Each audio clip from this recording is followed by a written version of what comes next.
Hello. In this short video, we are going to investigate the following A+ level problem on trigonometry. If alpha, beta, and theta are positive angles, each less than 45 degrees, and if sine theta plus alpha equals A, sine theta plus beta equals B, then this expression that you see is equal to which one of these options? As you see, all options are only in terms of A and B. Pause the video at this point and give it a try. Okay, so now we want to calculate this question mark in terms of A and B. So the first thing that we have to ask ourselves is how I can connect this angle alpha minus beta to these given angles. Okay, because about these angles, at least I have some pieces of information. Yes, I know that sine of theta plus alpha is A, sine theta plus beta is B, and I want to write this question mark in terms of A and B. So this will motivate me to somehow write alpha minus beta in terms of these two angles. And then it is not hard to see what we can do, because alpha minus beta easily can be written as theta plus alpha minus theta plus beta, yes? Because if I remove these two pairs of brackets, this becomes theta plus alpha, but this minus sign goes here and there, so minus theta will cancel that theta, and then I have alpha minus beta, so that's correct. But why this is useful? Because now I want to know something about cosine alpha minus beta. I can use subtraction formula for cosine. How? Instead of alpha minus beta, I put this in.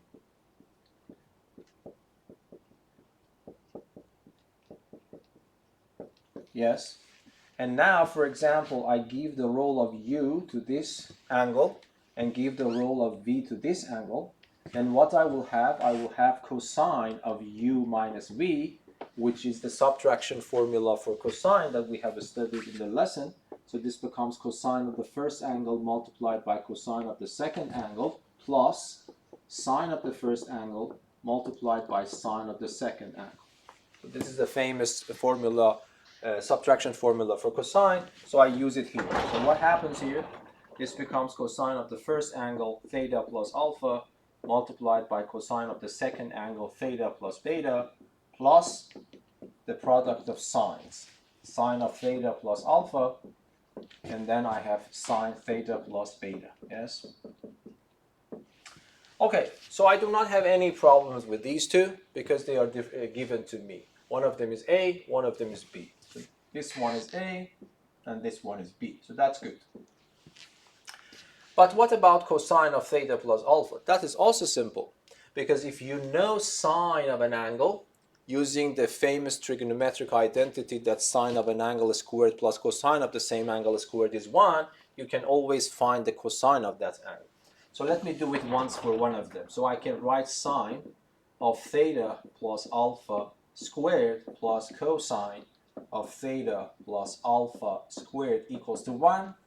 I know that this is given to be A, so this means that cosine theta plus alpha squared is 1.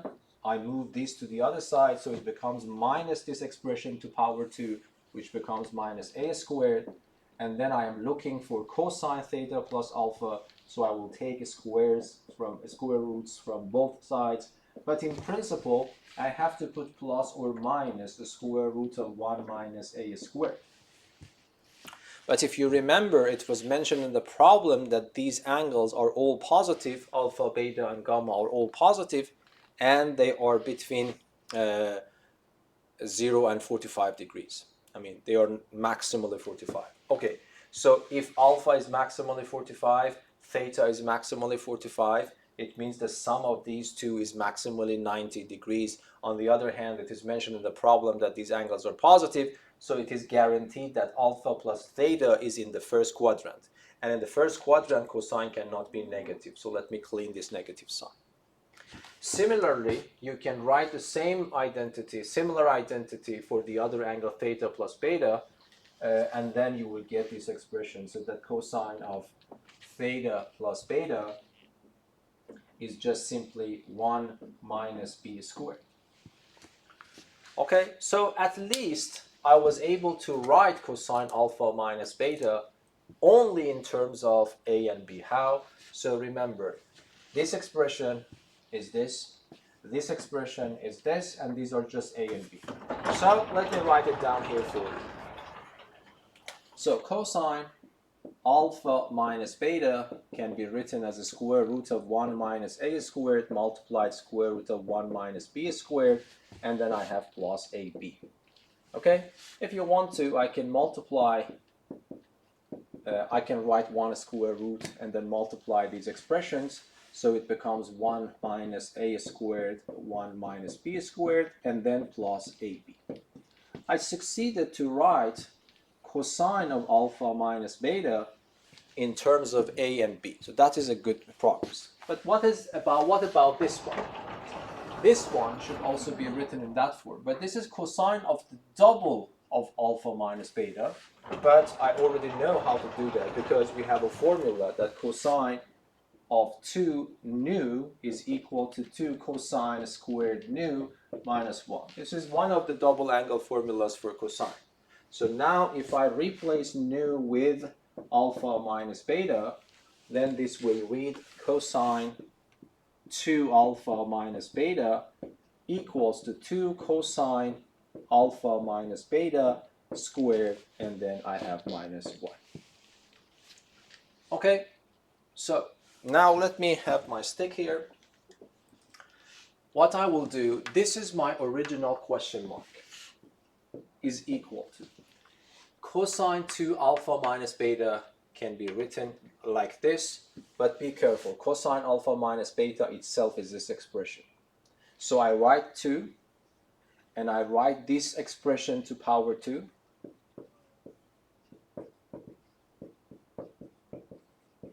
Yes, plus ab to power 2. What I have done so far, I have written cosine 2 alpha minus beta in terms of, there is also a minus sign, minus 1 here as well. Sorry. But this is now cosine of 2 alpha minus beta in terms of a and b. And then the rest of it is minus 4ab multiplied by cosine of alpha minus beta. But cosine of alpha minus beta is exactly this expression.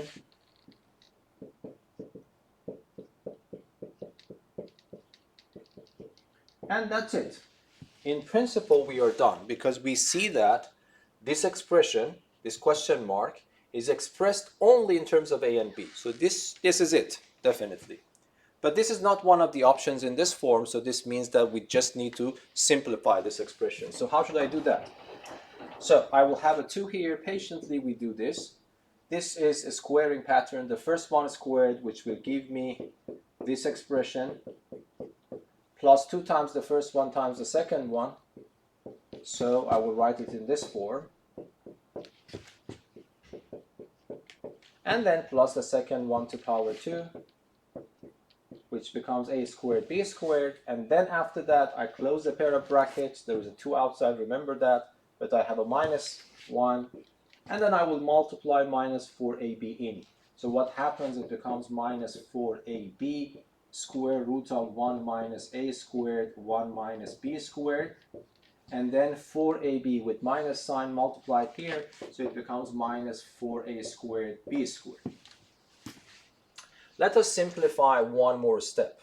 So how can I simplify one more step here? Oh,